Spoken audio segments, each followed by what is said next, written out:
On my son's wedding morning, our family driver pushed me into the trunk and threw a blanket over me. "What the hell are you doing?" I yelled. "Ma'am, please hide in here, don't say a word. You need to see this, please trust me," he said. Minutes later, what I saw through the crack left me completely frozen. I was eagerly waiting to see my son walk down the aisle on his wedding day. Suddenly, our family driver pushed me into the trunk of his car, covering me with a blanket. "What the hell are you doing?" I hissed. He whispered urgently, "Hide in here. There's something you need to see, trust me." Against every instinct I did. What I witnessed through that crack in the trunk left me paralyzed with horror. The morning of my son's wedding, I stood in my bedroom staring at a dress I'd picked out 3 months ago. Navy blue, elegant. The kind of thing a mother wears when she's proud. I should have been excited, crying happy tears, calling friends to say, "Can you believe my Blake is getting married?" But I wasn't. Instead, I stood with my hand pressed against my chest, feeling my heartbeat thud too fast, too loud. Something felt wrong. I couldn't name it, but it sat in my stomach like a stone-heavy cold unwelcome. Bernard would have known what to do. My husband had been gone for 3 years, but I still caught myself thinking that way. Wishing he were here, wishing I could turn to him and say, "Do you feel it too?" But Bernard wasn't here, and Blake, my sweet trusting Blake, was downstairs getting ready to marry Natasha Quinn. Beautiful, polished, said all the right things, and yet, I shook my head, pushed the thought away, and reached for my earrings. "Stop it, Margot, you're being paranoid." I was fastening the second earring when I heard gravel crunch outside. Frederick's car. Early. 7:30. We weren't supposed to leave for another 20 minutes. I grabbed my purse and headed downstairs. When I stepped outside, the morning air hit me warm, sweet, the kind of spring day that made you believe in new beginnings. But Frederick's face told a different story. He stood beside the black sedan's clenched jaw tight. Frederick Palmer had worked for our family for 15 years. He'd driven Bernard to his last meeting. He'd driven me to the hospital the night Bernard died. Frederick didn't panic, ever. But right now, he looked like a man barely holding himself together. "Mrs. Hayes," he said, voice low and urgent. "You need to hide right now." I froze halfway down the driveway. "What?" "Please."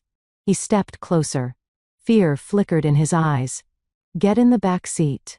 Cover yourself with a blanket. Don't make a sound." "Frederick, what are you, Mrs. Hayes?" His voice cracked. "I made a promise to Mr. Bernard. I promised I'd look after you and Blake. Right now, I'm asking you to trust me. Please." Bernard's name hit me like a punch. Frederick never invoked Bernard's memory lightly. I looked toward the house. Blake would be coming out any second. Smiling, happy, ready to marry the woman he loved. The woman he thinks he loves. "Frederick," I whispered. "What did you find out?"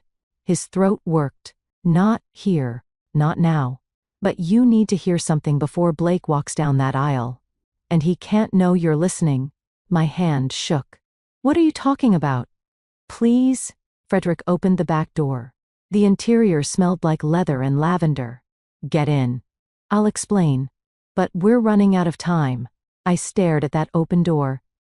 At the blanket folded on the seat. At Frederick's face, this man who'd been family for 15 years. Who'd never lied to me. Who'd held my hand at Bernard's funeral. From inside, I heard Blake's voice, laughing. I climbed into the back seat. The dress caught on the doorframe.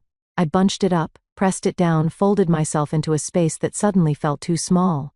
Frederick handed me the blanket, soft, dark, heavy. "Cover yourself completely," he whispered. "He can't see you." I pulled the blanket over my head. The world went dim. I could hear my own breathing loud and fast. My heart hammered. The door closed softly. And then I heard him. "Blake? Ready to go, Fred." His voice was bright. Excited. "Yes, sir." Frederick replied, perfectly calm. "Right on schedule." The passenger door opened. The seat shifted as Blake slid in. His cologne filled the car, sharp and clean. The same scent Bernard used to wear. "Man." Blake laughed. "I can't believe I'm doing this. Getting married. It's a big day, Mr. Blake. The biggest." Blake's voice softened. "I just wish Dad were here. He'd probably have some joke about me finally settling down." My throat tightened. I pressed my hand over my mouth. Your father would be very proud, Frederick said quietly. The engine started. The car began to move. And there I was, dressed for my son's wedding, hiding under a blanket, listening to Blake's happy voice and wondering what truth I was about to discover. He has no idea his world is about to shatter, and neither do I. The car had been moving for maybe 10 minutes when Blake's phone rang.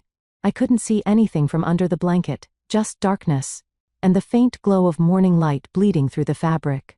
But I could hear everything. The hum of the engine, the soft rustle of Blake shifting in his seat, the sharp buzz of his phone vibrating against the dashboard. It's Natasha, Blake said, and I heard the smile in his voice. Hey babe, I'm on my way to the church. You must have put her on speaker, because suddenly her voice filled the car, smooth, sweet, perfectly warm. Good morning, handsome, Natasha said. How are you feeling? Nervous? Blake laughed. But good nervous, like, this is really happening. It is. Her tone shifted slightly. I couldn't quite place it. After today, everything changes. I frowned beneath the blanket. Everything changes. The words themselves were normal, something any bride might say. But the way she said it, there was something underneath, something that didn't sound like joy. Blake didn't seem to notice. I can't wait to start our life together. You mean the whole future? There was a pause. Just a beat too long. Yeah, Natasha said finally. Our life, finally. Finally? Why did that word sound so wrong? I pressed my hand against my chest, trying to slow my breathing. You're overthinking this, Margot. You're hiding in a car because Frederick told you to, and now you're reading into every word like some paranoid. Where's your mom? Natasha asked, her voice casual, but curious. Blake answered easily. She's coming separately. She wanted some time alone to process, I think. You know how moms get emotional? My throat tightened. Good, Natasha said. Then softer, almost to herself. That's good. Good. Why would it be good that I wasn't there? Blake's phone buzzed again, a different sound this time. An incoming call trying to break through. Hang on, babe. Blake said. Someone's trying to call me. Who? Natasha's voice sharpened. I don't know. Unknown number. Blake dismissed it. Probably a spam call. Anyway, where were we? They kept talking something about the reception, the flowers, whether Blake remembered to pick up his boutonniere. Normal wedding day chatter. But I barely heard it. Because Blake's phone buzzed again. Same unknown number. This time Blake's voice changed. Just slightly. That's weird. Same number. Ignore it, Natasha said quickly. Too quickly. It's your wedding day. You don't have time for telemarketers. Yeah, you're right. But Blake sounded uncertain. They said their goodbyes. I love you. See you at the altar, and Blake hung up. Silence filled the car for maybe 30 seconds. Then the phone rang again. Not a buzz this time. A full, loud ring. For the love of Blake grabbed the phone. I heard him check the screen. Same number. Third time. What the hell? Frederick's voice came calm from the driver's seat. You want me to pull over, sir? No, I'll just... Blake answered, his voice clip. Hello? I couldn't hear the other person, but I heard Blake's response. I told you not to call this number. His voice dropped low, not angry, but scared. Actually scared. I told you I'd handle it. Stop calling me. He hung up fast. The car felt suddenly smaller, tighter. Everything all right, Mr. Blake? Frederick asked, his tone perfectly neutral. Blake forced a laugh, but it came out hollow. Yeah, just wedding stress. You know how it is. Of course, sir. But I could hear it. The tremor underneath Blake's words. The way his breathing had quickened. The way he shifted in his seat like he couldn't get comfortable.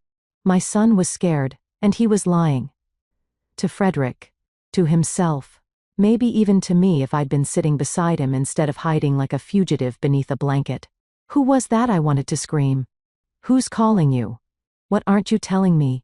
But I stayed silent, frozen, listening. Frederick's voice came again, gentle. You sure you're all right, sir? I'm fine, Fred. Blake's voice cracked on the word fine. Just, let's get to the church. I need to marry Natasha. Everything will be fine once I marry her. Once I marry her, like marriage was a finish line. A solution. A way to make something stop. My chest felt like someone had wrapped a band around it and pulled tight. What are you running from, Blake? And why do you think marrying Natasha will save you? The car kept moving and I kept listening. The car slowed, then turned. I felt at the shift in direction, the pull to the left when we should have been going straight. Even hidden beneath the blanket, I'd memorized the route to the cathedral. My husband's funeral had been held there. Blake's baptism. Every major moment of our family's life had happened in that building. This wasn't the way. Fred Blake's voice carried uncertainty. Where are we going? Slight detour, sir, Frederick answered smoothly. Blake's phone chimed a text message alert. Oh. Blake's tone shifted. Relief mixed with concern. It's Natasha. She says, hang on. I heard him reading aloud the way he always did when he was stressed. Emergency at friend's house. Need you to pick me up before church. He paused. She sent an address. Everything all right? Frederick asked. I don't know. She says it's urgent. Blake's voice tightened. Fred, can we make a quick stop? I need to get Natasha. Of course, sir. Frederick's response came too easily. Too prepared. He knew. Frederick knew this would happen. The car turned again. The smooth hum of highway pavement became the rougher texture of neighborhood streets. I felt every bump, every pothole. This is it. Blake sounded confused. This neighborhood is, Natasha's friends usually live in. You trailed off. I knew what he meant. Natasha's circle, or the circle she'd shown us, lived in places like ours. Gated communities. Tree-lined streets with names like Oakmont Drive and Willow Creek Lane. This wasn't that. The car stopped. I'll be right back, Blake said. She told me to wait inside in the living room. The door opened, closed. Footsteps on pavement growing fainter. Then Frederick's voice, low and urgent. Mrs. Hayes, come out now. I pushed the blanket off. Light flooded in morning sun, almost blinding after so long in darkness. I blinked hard, my eyes adjusting. Frederick stood at the open door, hand extended to help me out. I took it. My legs had gone stiff from staying curled up. My dress was wrinkled beyond repair. I didn't care. Frederick, I hissed, keeping my voice low. What is this? Where are we? He didn't answer, just pointed. I followed his gesture to a small house, single story, painted pale yellow, maybe 30 years old. The lawn needed mowing. A child's bike lay on its side near the garage. And there, at the end of the driveway, a mailbox. Black letters on white, the Collins family. I stared at it. Read it again. Collins. Collins, I whispered. Natasha's last name is Quinn. Frederick's expression stayed grim. Look at the house, Mrs. Hayes. I did. Blake stood at the front door, the main entrance facing the street. He knocked. The door opened. Natasha appeared dressed casually in jeans and a sweater. Her hair pulled back in a ponytail. Nothing like the polished, perfect woman who'd been having dinner at our house just days ago. She smiled at Blake, bright, warm. Hey, I heard her say, though I couldn't make out the words clearly from this distance. She gestured inside. Blake stepped in. Wait here, babe. Natasha's voice carried slightly. I just need to grab my things from upstairs. The door closed. I turned to Frederick, my pulse hammering in my throat. What's going on? Who lives here? Frederick's jaw tightened. Not who lives here, Mrs. Hayes. Who Natasha comes here to see. What are you talking about? He pointed again. Not to the front door this time. To the side of the house. A smaller door, a side entrance. The kind that led to a mudroom or kitchen. Ordinary. Easy to miss if you weren't looking for it. Watch that door, Frederick said, his voice barely above a whisper. Not the front, the side. Why, what am I, please? His hand gripped my arm gently but firmly. Just watch. She doesn't know we're here. She doesn't know you're about to see who she really is. My breath caught. The Collins family. A house Blake had never been to. A side door I was supposed to watch. And Frederick's face. That look of barely controlled urgency. The same look he'd had when he told me to hide in the car. What am I about to see? Frederick. I whispered, my voice shaking. What's through that side door? He didn't answer. He just watched the house. Waiting. And so I did the same. 10 minutes felt like 10 hours. I crouched behind Frederick's sedan, my knees pressed against the cold concrete, my heart hammering. The modest neighborhood was quiet at this hour, a few birds chirping the distant hum of traffic. Nothing about this street matched the world Blake and I inhabited. Nothing about this moment made sense. Frederick had positioned me here with a single instruction. Watch that side door. At exactly 8 o'clock it opened. Before I reveal what I saw, comment, show me right now. I need to know you're ready for this. Also, please note, this narrative blends real emotions with some fictionalized moments for dramatic purposes. If you're not comfortable with that, feel free to exit now. But if you want the whole truth about what I discovered, keep listening. Natasha stepped out, moving with quick efficiency. No grace, no pretense. She wore jeans and a casual blouse. Her hair pulled back. This wasn't the radiant bride-to-be who charmed our family. This was someone else entirely. Mommy? A little girl burst through the doorway, blonde curls bouncing. Maybe 5 years old. She threw her arms around Natasha's legs. Do you have to go? My breath stopped. Mommy. Natasha knelt down, her voice softening. Just for today, sweetheart. Then everything will be different. We need to talk about Randall. A man appeared, late 30s, worn jeans, exhausted eyes. Brett Collins. According to the mailbox. He looked at Natasha with desperate resignation. He called again. If we don't pay him by Monday, not now. Natasha cut him off sharp. Blake is inside in the front room. Brett's face crumpled. You're really doing this, marrying him? He shook his head. He seems like a good man. He doesn't deserve. His goodness won't pay Randall. Natasha's words were ice. His family's money will. The Hayes estate. The hotels. The accounts. That's what keeps our daughter safe. She stepped closer. 1 year of marriage, a clean divorce, and we're free. Randall gets paid and we disappear. I pressed my fist against my mouth. His family's money, Bernard's legacy, Blake's inheritance, everything my husband had built. She wanted to steal it all. Brett stared at the ground. I don't like this. You don't have to like it. Natasha pulled him close and kissed him. Not the polite gesture she gave Blake in public, but something real. Years together. Shared history. A family. You just have to trust me. Daddy? The little girl tugged his shirt. Can we have pancakes? Sure, baby. Brett's voice broke. Go inside. I'll be right there. As the child skipped away, something shattered inside my chest. That innocent girl had no idea her mother was about to destroy another family to save their own. Natasha. Blake's voice called from deep inside the house. You ready? We should get to the church. I watched Natasha transform. The hard edges melted away. The calculating gleam disappeared. Suddenly, she was the gentle fiancée again. The woman who'd held Blake through his grief, who'd promised him a future. The mask fit perfectly. She slipped back through the side door without a word to Brett. 30 seconds later, the front door opened. Natasha emerged with Blake at her side, glowing and radiant. Blake wrapped his arm around her waist, completely unaware that she just kissed another man, just outlined his financial ruin. All set. Natasha's voice rang out cheerful. Sorry for the delay, my friend's cat escaped. But we found him. She pulled Blake toward a silver sedan parked in the driveway. Let's take my car, baby. I want to drive us to the church together, just you and me before everything changes. Blake's face softened. Yeah, that's really sweet. He glanced toward the street where Frederick waited. I'll text Frederick to meet us there. Perfect. Natasha kissed his cheek. Let's go get married? Within moments, her car pulled away, and I watched it disappear around the corner, taking my son toward what should have been the happiest day of his life. Instead, he was driving into a trap.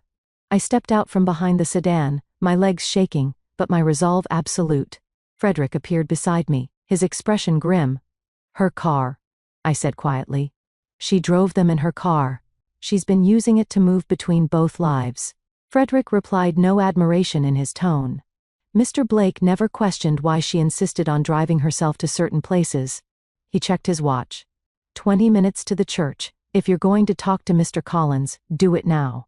I walked to the front door, each step heavier than the last, and knocked. The knock echoed louder than I expected. I stood on the front porch, heart racing, but hands steady. Morning sun felt too bright for what I was about to do. Inside footsteps approached. The door opened. The man looked exactly like I'd seen moments ago, late 30s. Exhausted eyes, world-weary. Brett Collins. He studied me with confusion and growing weariness. "Can I help you?" "My name is Margot Hayes." I kept my voice steady. "I believe you know my son Blake."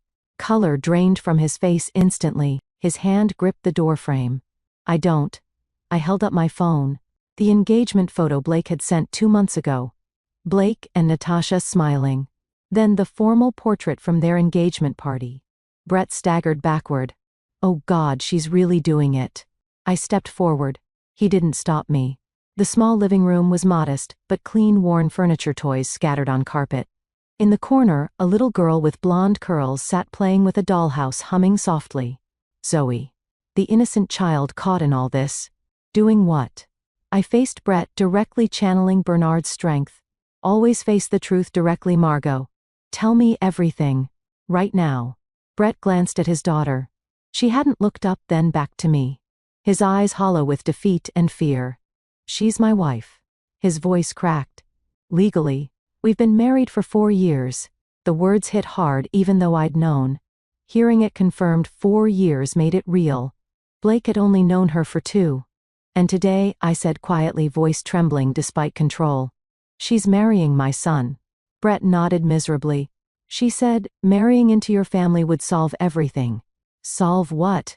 The debts. The threats. The stories spilled out. They'd gotten into debt, medical bills from Zoe's premature birth. Then bad investments.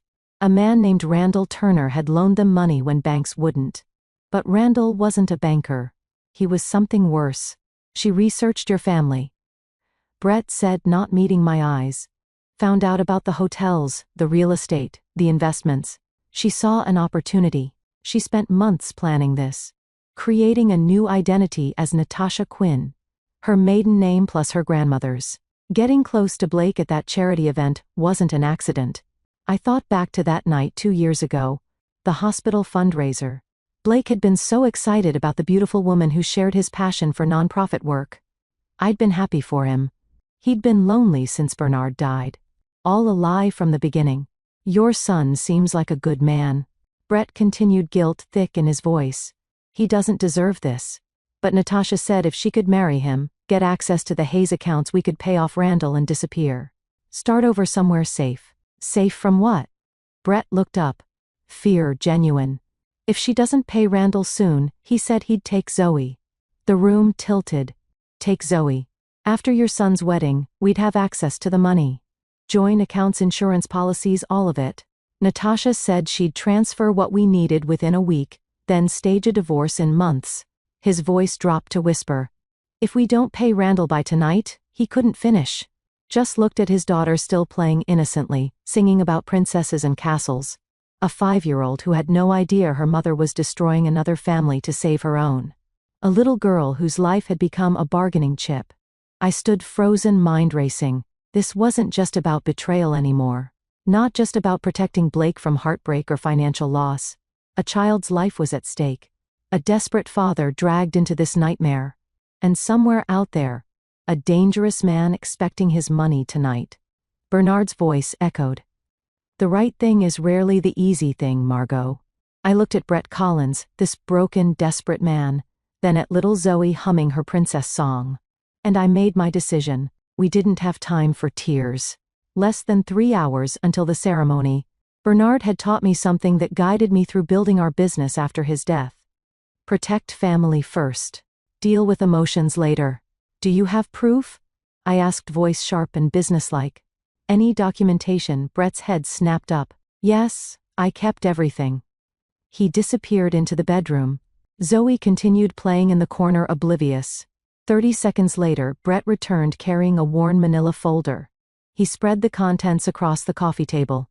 First, the marriage certificate. Official, legal, undeniable. Brett Collins and Natasha Quinn Collins married 4 years ago. The state seal stared up at me. Then, photographs.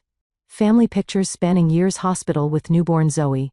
Christmas mornings, birthday parties, beach vacations. A complete life documented. A real marriage. A real family. Everything Blake thought he was getting. Text messages came next, printed and highlighted. Natasha to an unknown number. The Hayes family is worth millions. Hotels, real estate investment portfolios. Once I'm in, we can access everything. Another, Blake is perfect, grieving, lonely, desperate for connection. He won't see it coming. My stomach turned. Bank statements showed her research searches for Hayes Properties Atlanta. Hayes Hotel Group net worth, Hayes family assets. She'd been hunting us. The final text made my blood run cold. Once I marry into it, we'll be protected. Randall can't touch us. 1 year, then divorce, and we disappear with enough to start over. This is fraud, I said quietly, hands trembling. Identity theft? Bigamy. Enough to put her in prison. Footsteps on the porch. Frederick appeared. I'd texted him minutes ago. Mrs. Hayes, we need to go, he said urgently. The church is expecting us. I turned to Brett. Come to the church. Bring Zoe. Bring these documents. Brett's face went white. Randall will be watching. If I show up and ruin this? He glanced at Zoe. He said he'd take her. I'll arrange security, I said firmly. You and Zoe will be safe. But my son needs to know the truth before he says I do.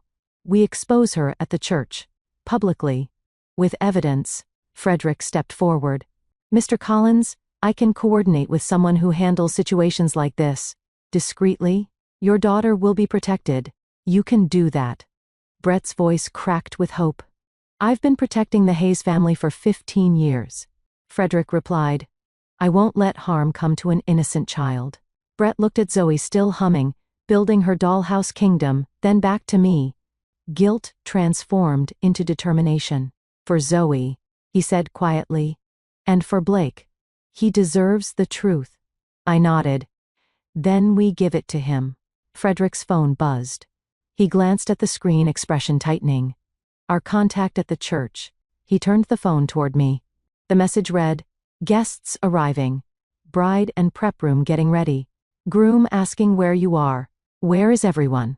We need to leave now, Mrs. Hayes, Frederick said. I looked at Brett steadily. Be at the church before 11. Park in the back lot. Stay there with Zoe until I signal you. Don't let Natasha see you. Brett nodded, clutching the folder. I'll be there. And Mr. Collins, thank you for doing the right thing. As Frederick and I hurried to the car, my mind raced ahead.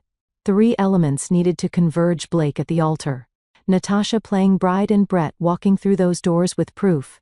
The timing had to be perfect. Frederick held the car door open. The church is 18 minutes away. We're cutting it close. Then drive fast, I said. As we pulled away, I glanced back. Brett stood on the porch, folder pressed against his chest, watching us leave. A desperate father trying to make things right. We were running out of time. 20 minutes later, I walked into my own home like nothing had happened. Because Blake couldn't know. Not yet. The moment I stepped through the door, I heard their voices, Blake and Tyler, in the living room, laughing about something. Normal. Happy. The way a groom and his best man should sound on a wedding day. My heart was breaking, but my face remained calm. Mom? Blake's voice called out, relieved and worried at once. Where have you been? You were gone so long. Are you okay? I forced a bright smile, the kind Bernard always said could light up a room. Just getting some fresh air, sweetheart. Needed to clear my head. Big day, you know. Blake stood in front of the fireplace, fumbling with his tie, looking every bit the nervous groom. Tyler sat on the couch, already dressed in his groomsman's suit, grinning. I get it, Blake said, laughing anxiously. I'm freaking out over here. Tyler laughed. Dude, you're sweating like you're running a marathon. Relax. Blake turned to me, his hands still struggling with the tie. His eyes, Bernard's eyes, searched mine. Mom, do you think Natasha's happy? Really happy with me? My heart shattered, but I kept my voice steady. Sweetheart, what matters is whether you're happy. Blake's face softened into something so genuine it hurt to witness. I am. She's everything I ever wanted. Smart, beautiful, kind. He paused, emotion catching in his throat. After Dad died, I thought I'd never feel whole again. But Natasha makes me feel like I can breathe. I had to look away. Had to blink back tears. My eyes landed on Bernard's photograph on the mantel. His warm smile, the way he'd looked at our wedding 30 years ago. I wish you were here, Bernard. You'd know exactly what to say to him. Tyler, oblivious to my internal collapse, clapped Blake on the shoulder. Man, you're glowing like a Christmas tree. She's lucky to have you. I'm the lucky one, Blake said quietly. Then to me, Dad would have been happy for me, right? My voice came out rougher than intended. Your father would be so proud of you, son. So proud. Tyler's phone buzzed. He glanced at it. Hey, we need to head out soon. Church in an hour. Right. Blake straightened, trying to compose himself. Mom, do I look okay? I walked over, adjusted his tie with trembling fingers. The same way Bernard used to before important meetings. You look perfect, sweetheart. Thanks, Mom. He kissed my forehead. For everything. For being strong after Dad. For accepting Natasha. For being you. I couldn't speak. Just nodded. I need to go get ready. I managed. You two finish up. I walked to my bedroom, closed the door and leaned against it. For 10 seconds, I let myself feel at the weight of what I was about to do. The knowledge that in less than 3 hours I would walk into that church and destroy my son's happiness to save him from something worse. I sat on the bed, the manila folder Brett had given me still in my purse. Evidence of fraud, betrayal, calculated deception. Everything Blake didn't know. Everything he needed to know. On my nightstand sat another photograph of Bernard, this one from Blake's high school graduation. Bernard's hand on Blake's shoulder, both of them laughing, father and son.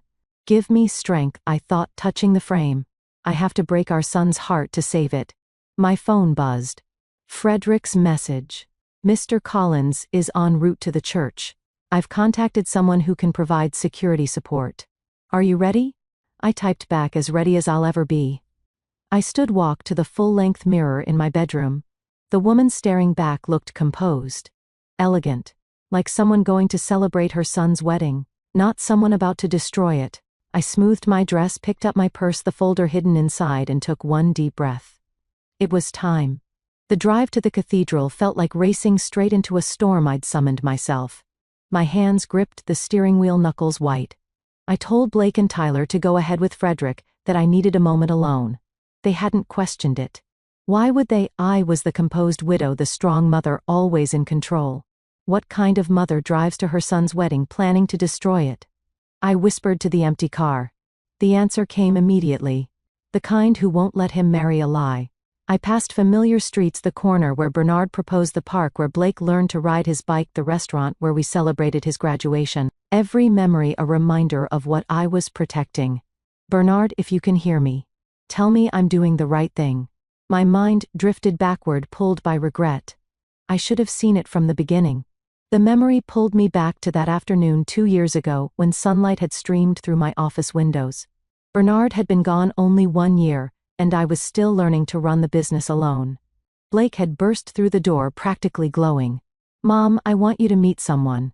He looked happier than I'd seen him since the funeral. This is Natasha Quinn. He gestured with unmistakable pride. Natasha, my mother, Margot Hayes. She was beautiful, polished, poised, with a smile that seemed too perfect. Everything about her whispered, I belong here. Mrs. Hayes, what an honor. Her voice was warm. Blake talks about you constantly. Something felt rehearsed in that greeting. But I pushed the thought away. We talked. Natasha said all the right things about grief, healing, how much Blake meant to her. But her eyes kept wandering. To the artwork. To the city view. To the expensive furnishings. I grew up with very little, she'd said. Seeing what you've built here. It's inspiring. Then came the questions. Too specific. How do you manage such a large portfolio? Do you have business partners? How is succession planning structured? My instincts whispered something's wrong. But Blake was beaming. Holding her hand like she was his lifeline back to the living. Don't be paranoid, I told myself. Don't become that mother-in-law. Bernard's voice echoed in memory. Look at people's eyes, Margot. Don't listen to their words. I'd looked at Natasha's eyes that day. They'd been calculating, measuring the value of everything in that room. But I'd ignored it. For Blake's happiness, I'd ignored it. A car horn snapped me back to the present. I blinked hard, gripping the steering wheel tighter. 2 years later, and I was driving to stop the wedding I'd allowed to happen. The cathedral rose ahead. Magnificent Gothic architecture against blue sky. Cars packed the lot. Guests in formal attire streaming toward the entrance. Everything beautiful. Everything perfect. Everything a lie. I spotted Blake's car. Watched him step out adjusting his jacket, waving at guests. He looked so much like Bernard on our wedding day. Nervous. Excited, hopeful. My phone buzzed. Frederick's text. Mr. Collins in position. Back corner. Zoe with him. Security aware. You? I typed arriving now. I parked, sat in silence, forcing myself to breathe. I ignored my instincts once. Never again. Through the windshield I watched Blake greeting guests, shaking hands, laughing. He looked radiant. Alive. He looks just like Bernard, I whispered. But I won't fail him the way I almost did by staying silent. I stepped out. My heels clicked on pavement. Guests turned, smiled, waved. Beautiful day for a wedding, Mrs. Hayes. Someone called. I smiled back, my face a perfect mask. They had no idea that in less than an hour I would shatter everything. The cathedral was magnificent, soaring, vaulted ceilings, polished wooden pews, massive pipe organ gleaming in afternoon light. Flowers everywhere, white roses and lilies cascading down aisles, filling the air with perfume. Sunlight streamed through stained glass windows, casting jeweled patterns across marble floors. Everything perfect. Exactly as Blake and Natasha had planned. Every guest dressed impeccably. The cathedral hummed with elegant conversation and anticipation. Everyone who mattered was here. I stepped inside, immediately surrounded by greetings. Business partners, family friends, people Bernard and I had known for decades. All smiling, celebrating. Expecting a beautiful day. Margot, you look stunning. Walter approached Bernard's old business partner, kind eyes crinkling. Bernard would be so happy seeing Blake settled like this. I forced a smile. I hope so, Walter. That Natasha is a real gem, he continued warmly. Smart, gracious, devoted to Blake. You raised a good man who found a good woman. My stomach twisted, but I kept smiling. Thank you, Walter. He patted my shoulder and moved toward his seat. I watched him go, wondering how many people in this room I was about to disappoint. Mrs. Hayes. Tyler rushed over, grinning. Blake's backstage, freaking out a little. Normal groom stuff. You want to see him? Yes, please. Tyler led me behind the altar to a small preparation room. Blake stood before a mirror, fumbling with his tie. Anxiety radiating from him. Mom. Thank God. Relief flooded his face. I'm losing my mind here. My heart shattered. That's normal, sweetheart. Is it? He laughed nervously. I just want everything perfect for her, for us. I stepped closer, gently moving his hands aside and fixing his tie the same way I'd done before his prom. His graduation, every important moment. Blake, I need you to know something. He looked at me, eyes so much like Bernard's. What? I chose words carefully. No matter what happens today. I love you, always. And everything I do is to protect you. Blake's brow furrowed, confused. What could happen, Mom? Everything's perfect. She's perfect. I nearly collapsed but held firm. I know, son. He pulled me into a hug. Thank you. For accepting her. For supporting us. For giving us your blessing. It means everything.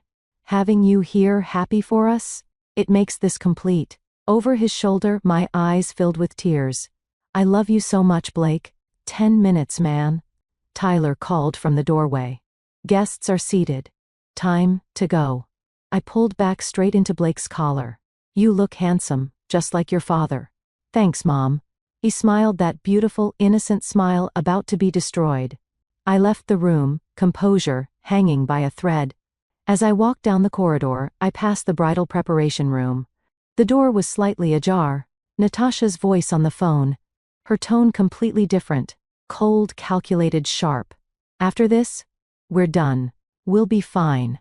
He won't know anything until it's too late. My blood ran cold.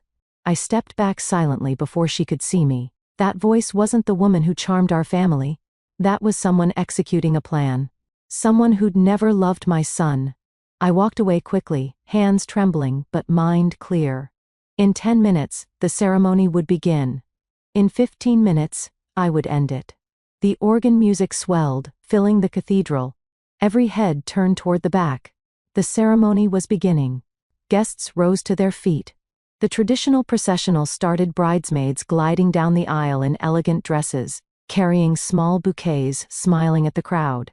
I sat in the front row, the exact spot where I'd sat at my own wedding to Bernard 30 years ago.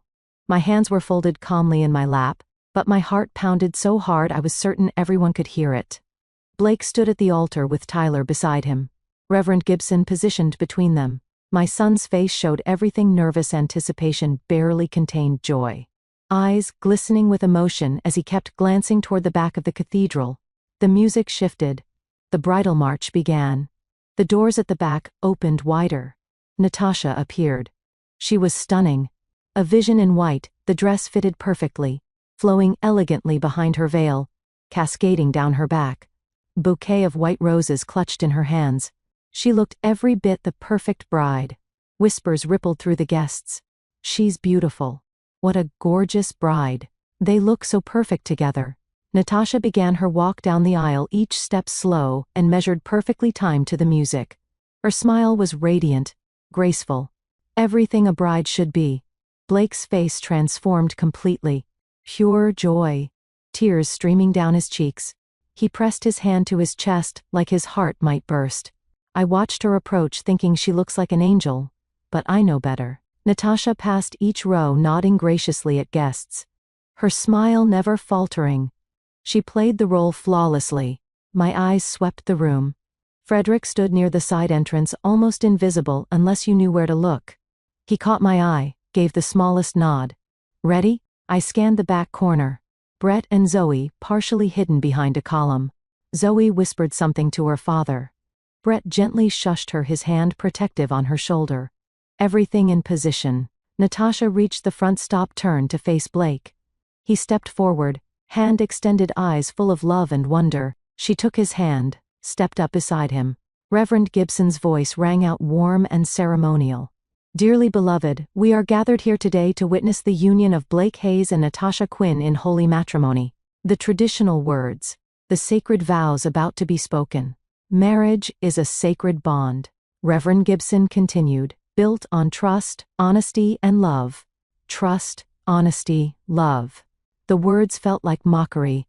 Natasha's smile remained perfect, but I noticed something: her fingers tightening on Blake's hand just for a moment before relaxing again. She knew something was wrong. She just didn't know I knew everything. "Marriage is not to be entered into lightly," the Reverend said, but reverently, deliberately, and in accordance with the purposes for which it was instituted. Blake looked at Natasha like she'd hung the moon. Tyler stood proud beside him. The guests watched with rapt attention, expecting a fairy tale ending. I sat perfectly still in the front row, hands folded calmly on my lap. Patient, waiting. The Reverend continued with opening prayers, readings from Corinthians about love being patient and kind. Blake and Natasha stood side by side, looking absolutely perfect together. The entire community was watching, expecting, celebrating. Natasha's smile never wavered, but I saw her fingers tighten again, just a flicker on Blake's hand before releasing. I sat motionless, my own hands clasped peacefully in my lap. Patient, waiting, reading. Reverend Gibson's voice continued. But I barely heard the words anymore. I was counting down the minutes. Reverend Gibson cleared his throat. His voice rang out across the silent cathedral, solemn and ceremonial. "If anyone here knows any reason why these two should not be joined in holy matrimony, speak now or forever hold your peace." The traditional silence followed. The moment every ceremony has but no one ever fills. 3 seconds. 4. 5. Natasha's shoulders relaxed slightly, relief washing over her face. Blake smiled nervously at her, squeezing her hand tighter, his eyes glistening. I stood slowly from the front row. The sound of my movement, fabric rustling, the pew creaking, echoed in the profound stillness. Every head turned toward me. "I object." My voice was clear, steady, undeniable. Gasps erupted throughout the cathedral like a wave crashing. Shocked whispers exploded instantly. "What? Did she just? Oh my God. The mother of the groom." Blake spun around, face stricken with confusion and horror. Mom, what are you doing? Tyler's mouth fell open. Mrs. Hayes. Natasha's composure shattered instantly. Her voice trembled, desperate. Mrs. Hayes. This isn't appropriate. This isn't the time. Reverend Gibson stood frozen, completely unprepared for this moment, despite conducting hundreds of weddings. Mrs. Hayes, this is most unusual. I mean, if you have concerns, perhaps we should discuss this privately. I walked toward the altar, each step deliberate and measured. My heels clicked against marble. The whispers grew louder around me, guests, turning to each other, standing to see better, phones being discreetly pulled out. This wedding cannot proceed. My voice carried through the entire cathedral, reaching every corner. I'm sorry to everyone gathered here, but it cannot. Blake stepped toward me, his face a mixture of betrayal and desperate confusion. Mom, what are you saying? Have you lost your mind? This is my wedding day.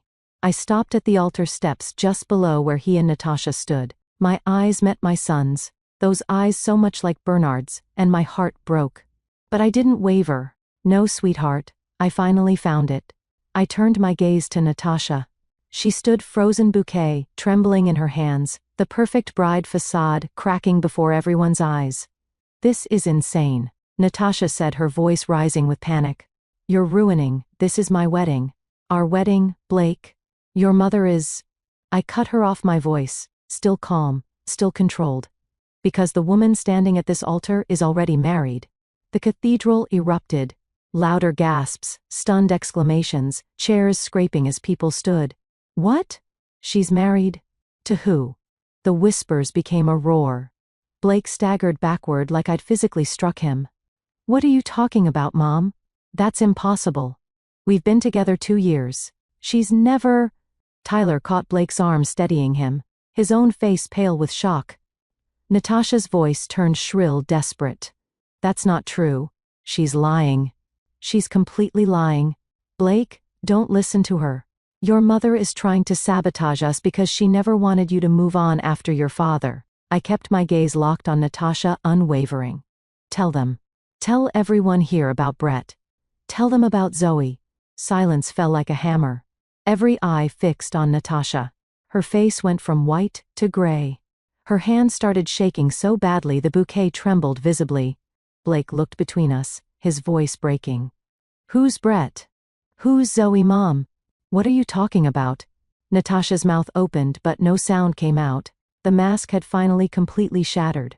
Walter's voice came from somewhere in the crowd. Margot, what's going on? I didn't take my eyes off Natasha. Brett Collins is her husband. Legal husband. They've been married for 4 years. Zoe is their 5-year-old daughter. The cathedral exploded again, louder this time. Voices overlapping, people standing, the organist, even standing up to see what was happening. Then slowly heads began turning toward the back of the cathedral. Movement caught everyone's attention. And there he was, walking down the center aisle with measured steps, a little girl clutching his hand. The man Natasha called husband. Brett Collins had entered the building. Brett Collins stepped into the center aisle from the back corner, holding Zoe's small hand in his. Zoe's voice carried in the profound silence, innocent and confused. Daddy? Why is everyone staring at us? Brett squeezed her hand gently, his voice soft. It's okay, sweetheart. Just walk with Daddy. They moved down the aisle together, each footstep echoing against marble. The cathedral held its collective breath, hundreds of eyes following their progress. Whispers rippled through the guests like wind through leaves. Who is that man? There's a child. What's happening? Did she say Daddy? Zoe looked around, eyes wide with wonder at the flowers and decorations. Daddy, it's so pretty here. Look at all the flowers. Then she saw Natasha standing at the altar in her white dress, veil flowing behind her. Zoe's face lit up with pure, innocent delight. Mommy, you look like a princess. The cathedral erupted. Louder gasps, shocked exclamations. Mommy, she called her mommy. Oh my God, Natasha's voice cracked with panic. Zoe, no, Brett, what are you doing? You can't. Blake turned to me, his face a mask of confusion and desperate hope that this was somehow a mistake. Who is this man? Who is that child, Mom? What's going on? Brett reached the front of the cathedral, stopping just a few steps from the altar where Blake and Natasha stood. He looked at my son with genuine sympathy, then at Natasha with resignation, then at the shocked congregation. "My name is Brett Collins." His voice trembled but held firm, carrying through the silent cathedral. He looked directly at Natasha. "And Natasha Quinn Collins is my wife." The whispers became a roar. Chairs scraped. People stood to see better. Someone gasped. "No." Someone else said, "This can't be real." Brett continued, each word deliberate and clear. "We've been legally married for 4 years. I have our marriage certificate with me. We have a home together on Maple Street. We share a bank account." He gestured toward Zoe with infinite tenderness. "And this is our daughter Zoe. She's 5 years old." Zoe, oblivious to the gravity of the moment, waved cheerfully at the crowd. "Hi everyone, I'm Zoe." Blake staggered backward like he'd been physically struck. No, this can't be. You're lying. You have to be lying. Mom, tell me he's lying." I caught Blake's arm, holding him steady, as his whole world crumbled. "I'm so sorry, sweetheart. I'm so sorry. But it's the truth. I saw them together this morning. I spoke with Brett. I have proof." Blake's face went from shock to devastation. He turned, a Natasha voice breaking completely. "Natasha, tell me he's lying. Please, tell me this isn't true. Tell me you love me. Tell me any of this is real." Natasha's mouth opened. Closed. Opened again. No words came. Only tears streaming down her carefully made-up face. Mascara beginning to run. Brett's expression filled with sadness and guilt. "I'm sorry, Blake. I truly am. You seem like a good man. You don't deserve this." He paused, choosing his words carefully. "But she's been planning this for months. She researched your family's wealth. She targeted you deliberately at that fundraiser. We owe money to dangerous people. She said marrying into your family would solve everything that she could access. Your accounts pay off our debts and we could disappear." Tyler stepped forward. His usual humor completely gone. "Blake, man, I don't understand what's." Blake held up a hand, silencing him. His eyes never left Natasha. "Say something. Tell me this isn't real. Tell me you actually love me." The silence stretched. 10 seconds. 20.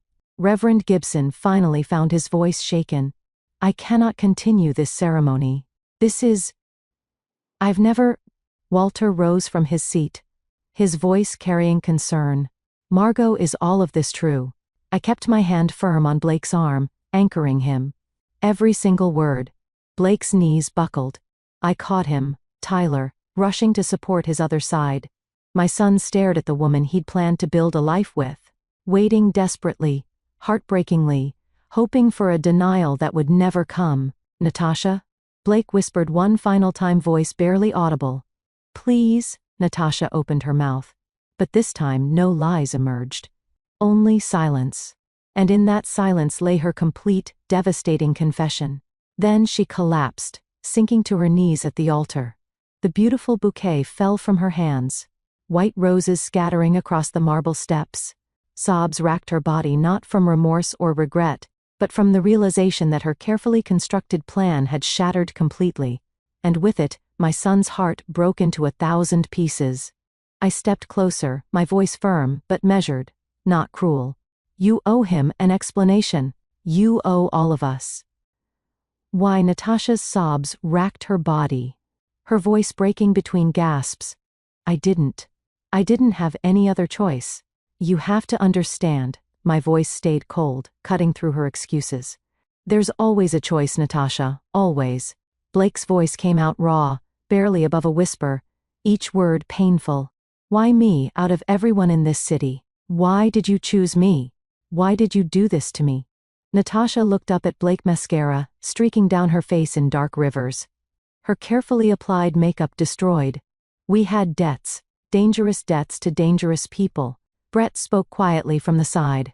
Zoe now lifted into his arms, her small face pressed against his shoulder to shield her from the adult drama unfolding. "A man named Randall Turner.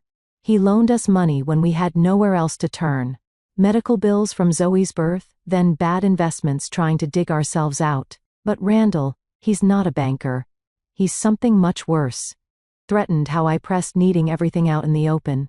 Brett's arms tightened around Zoe protectively, his voice dropping to barely audible. He said if we didn't pay him back with interest by the end of this year, he'd take Zoe, sell her. We'd never see her again. Shocked gasps rippled through the assembled guests. Horrified whispers followed. Oh my God, that's terrible. Those poor people. How desperate they must have been. Natasha's voice rose desperate and pleading. I was trying to protect her. Don't you see I was trying to save my daughter? What kind of mother would I be if I didn't do everything possible to keep her safe? I held firm, unmoved. By destroying my family to save yours, Natasha's sobs grew louder, her words tumbling out frantically. I thought I researched your family for months. The hotels, the real estate holdings, the investment portfolios. I thought if I married into your family, we'd have access to money. Real money. Protection. Randall couldn't touch us if we had the Hayes name behind us. We could pay him off completely and disappear. Start over somewhere safe where he'd never find us. Blake stepped closer, his entire body trembling with emotion. So you used me. You hunted me down at that fundraiser. You researched my dead father. You learned what I cared about, so you could pretend to care about the same things. You manipulated me. You made me fall in love with what a character you created a lie. I'm sorry.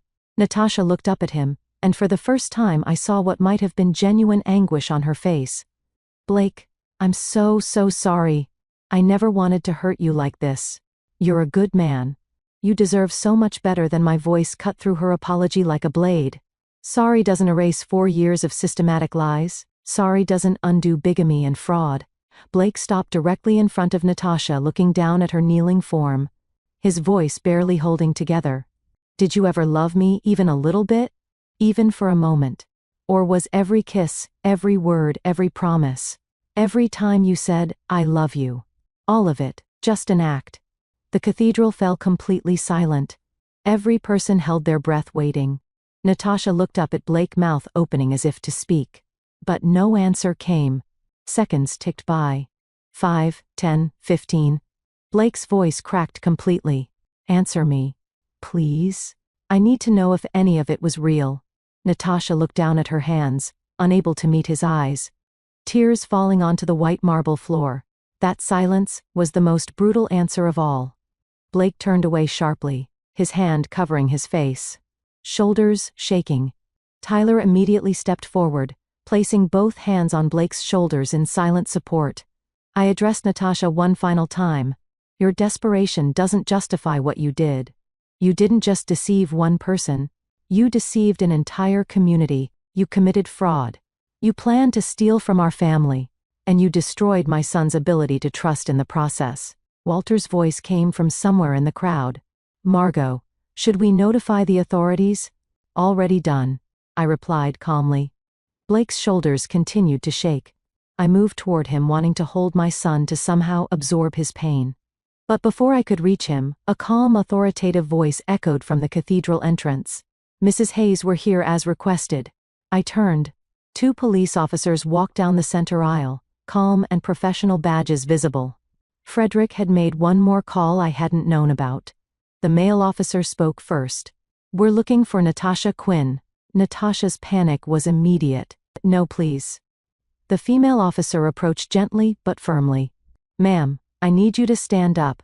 Natasha struggled to her feet, legs trembling beneath her ruined dress. The male officer's tone remained measured.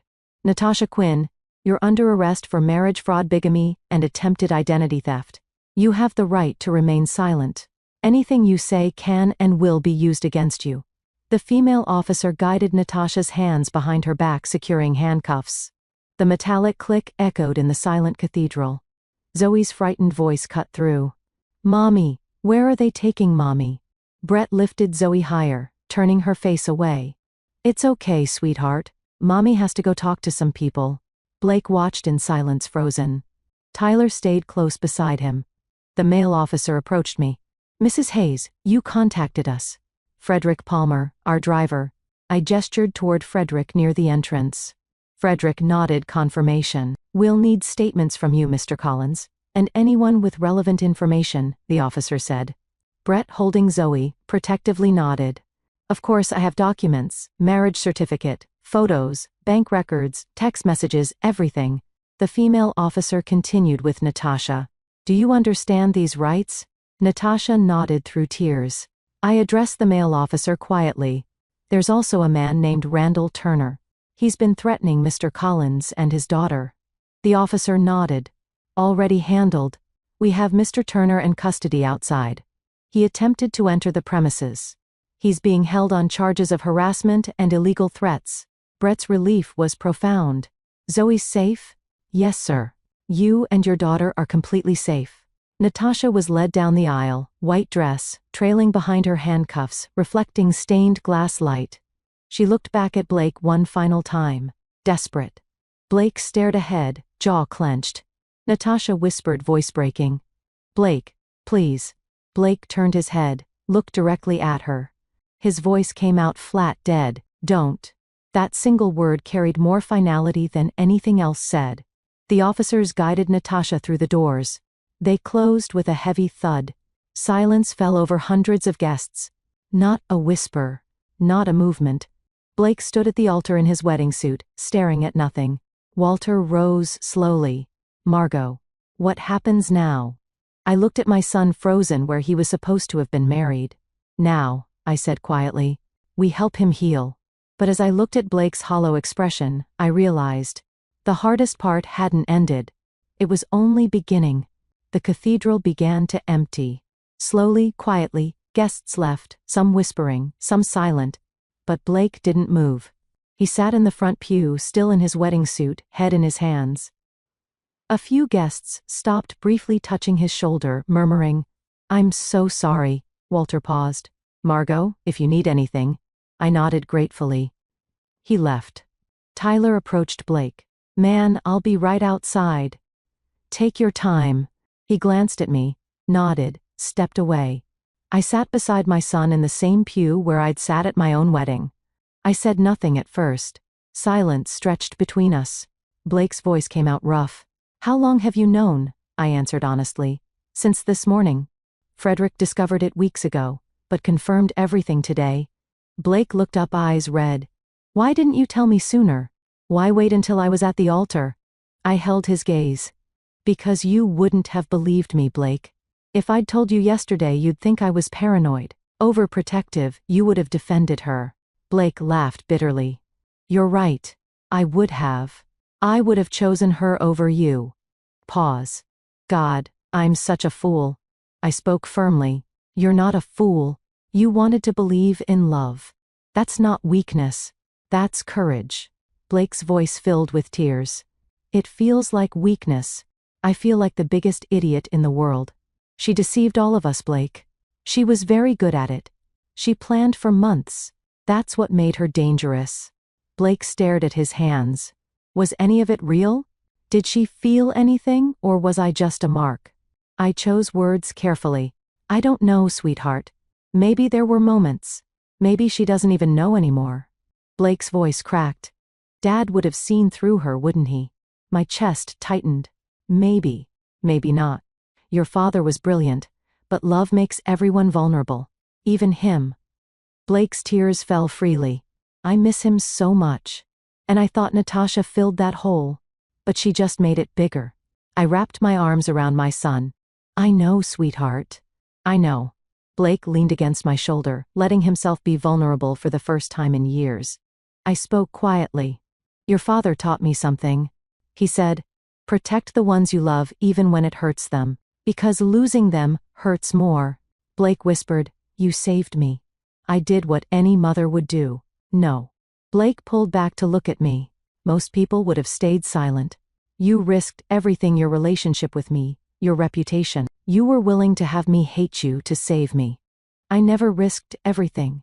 I corrected gently. I risked your anger. But I could never risk your future. Silence fell again. Blake processing. What do I do now? Now you heal. You take time. You let people who love you help. Blake nodded slowly. Thank you, Mom, for being brave enough to do what I couldn't. I kissed his forehead. We sat as afternoon lights shifted through stained glass, mother and son in the cathedral, meant to celebrate a beginning. but instead, revealed a lie. Finally, Blake stood. "Let's go home, Mom." And we did. 3 months later, life looked different. Quieter. But somehow stronger. I sat in my office, afternoon sunlight, streaming through windows. On my desk sat a photograph: Bernard, me and Blake, as a little boy, all three of us, laughing at something long forgotten. The door opened. Blake walked in carrying project folders. "Mom, I finished the Miller development proposal. Want to review it?" I studied him carefully. He looked better. Not healed completely. That would take time, but lighter. He slept through the nights now. Sometimes he even smiled. "How are you doing, Blake, really?" He sat down, answering honestly. "Some days are harder than others, but I'm okay. Therapy helps a lot. Dr. Williams says I need to rebuild trust slowly. No rushing into anything." I felt pride swell in my chest. "That's very wise. I'm taking time. Focusing on work, on family, on myself." He paused. "Dad would be proud of how I'm handling this, right? Your father would be incredibly proud." Blake smiled slightly. "I hope so." He gestured to the folders. "Business is doing well. The Miller project should be approved next week. By the way," Blake added, "I officially started calling Frederick Uncle Fred." He actually teared up. I laughed softly. "He's earned that title. He earned it himself." Blake's expression shifted. "I heard from the prosecutor. Natasha's sentence came down. And 5 years, fraud, bigamy, identity theft. She'll serve at least 3 with good behavior." I nodded. "Justice was served. I don't hate her," Blake said quietly. I feel sorry for her. She destroyed everything and got nothing." "What about Brett and Zoe?" "Brett sent me a message. He and Zoe are doing much better. You helped with their divorce legal fees. It was the right thing to do. They were innocent in all this." Blake smiled. "Brett said Zoe still asks about the nice lady at the church. She means you. She's a sweet child. None of this was her fault." Blake stood. "I'm heading home. Dinner this weekend. Always." He hugged me, genuine warm.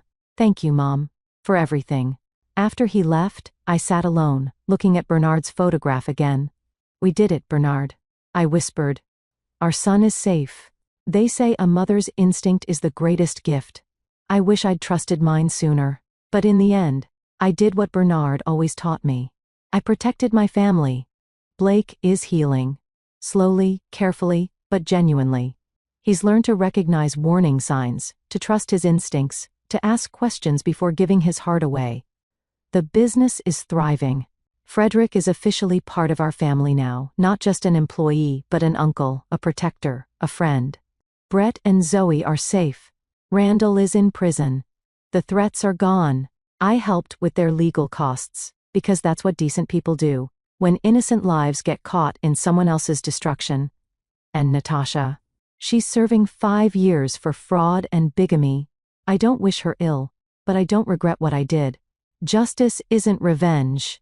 It's protecting others from harm. Natasha Quinn thought she could build a future on lies.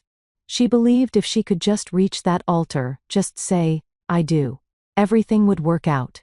But truth doesn't need permission to surface. It only needs someone brave enough to open the door. Proverbs 12-22 says, "The Lord detests lying lips, but he delights in those who tell the truth."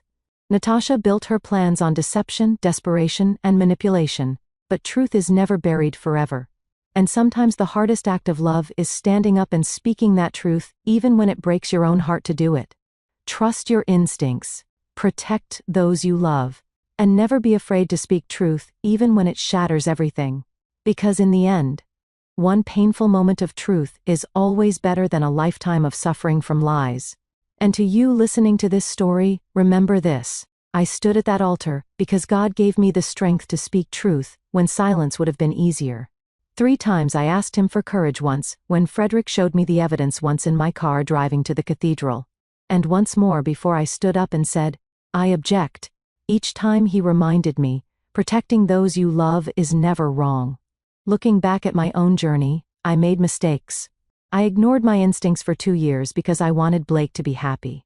Don't do what I did. Don't wait until your child is standing at the altar to act on what your heart already knows.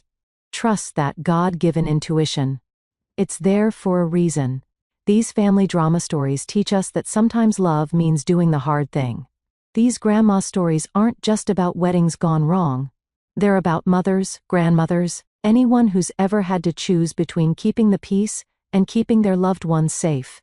When you face that choice, and you will face it, remember, one moment of painful truth beats a lifetime of comfortable lies. Family drama stories like mine happen every day. Thank you for staying with me until the end. A note to our listeners: the stories that follow contain some fictional elements created for educational purposes. If this content isn't for you, please feel free to explore other videos that better suit your preferences. God bless you all.